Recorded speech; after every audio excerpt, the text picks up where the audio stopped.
the first pages in the Bible, in Genesis 1, you have this creation narrative in which the God of the universe creates everything that we see. And whenever he creates like the plants and the animals, and when he creates the sun and the moon and the stars, and when he creates the mountains and the oceans, he always takes a step back and he says these words, "It is good."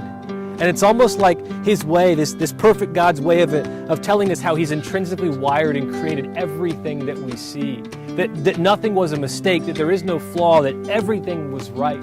And in the creation narrative, the story continues, but after a while, God sees that all is not right, all is not good, that something wasn't as it was intended to be. See, God looked out and saw that man was alone.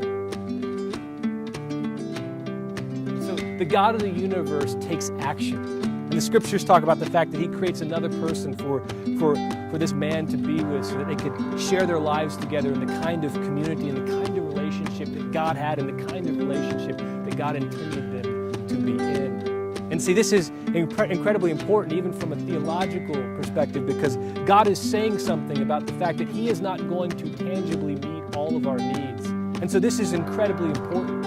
So much so that, again, God looked out thousands upon thousands of years ago, saw that this was an issue, said it wasn't good.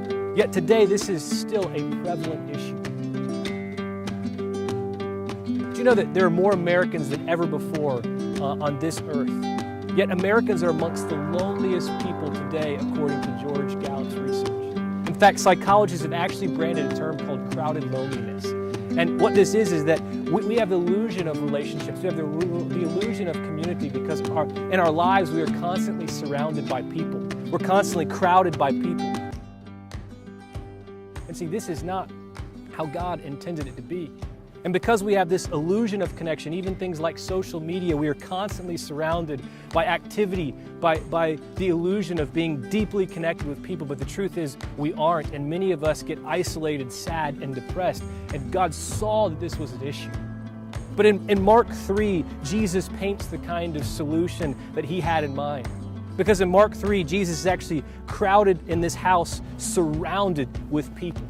And his parents come by, his brothers come by, and they see that this is not good because Jesus looks like he's low on fumes. He's been doing the work of God, and it seems like he's kind of low on energy.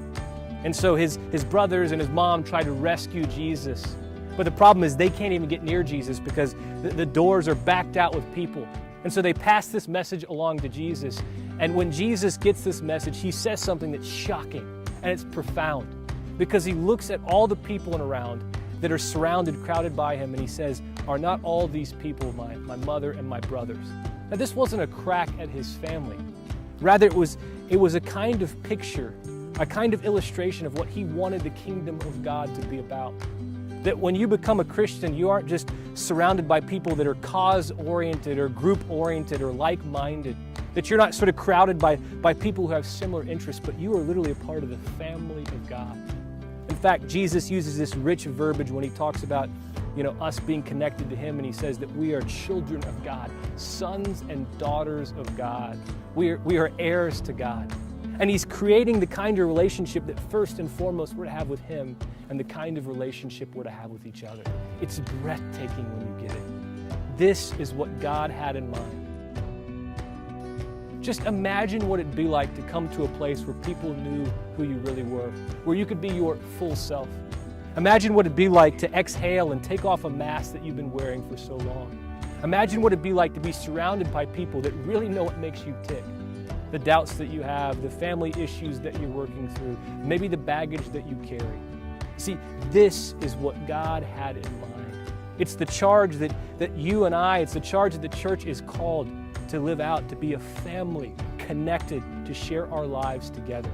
See, I don't think it's enough to be crowded, surrounded by people.